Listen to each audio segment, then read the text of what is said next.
It started with a simple discovery. My grandmother passed away last month, and as the only surviving family member, I inherited her creaky old Victorian house. The place had always unsettled me, but I convinced myself that it was just childhood fears resurfacing. One rainy afternoon, I ventured into the attic to clear out decades of clutter. Among dusty boxes and cobweb covered furniture, I found it a tall, ornate mirror. Its frame was blackened wood carved into twisted, almost skeletal shapes, and the glass was unnervingly clear. Something about it felt wrong, but I chalked it up to my overactive imagination. When I pulled the mirror into the center of the room to examine it, I noticed something odd. My reflection didn't quite match my movements. It was subtle, a delayed blink, a slight turn of the head when I hadn't moved. I laughed it off, muttering about old mirrors and optical illusions.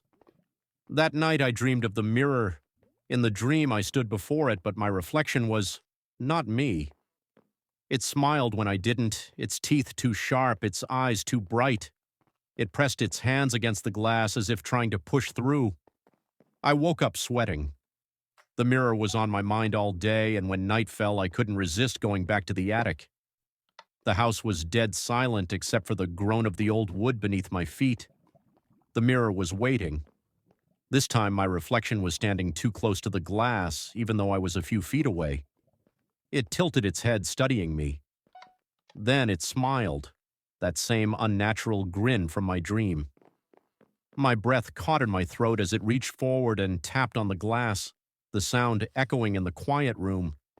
I ran. The next day I decided to sell the mirror. A local antique dealer was eager to buy it, marveling at the craftsmanship.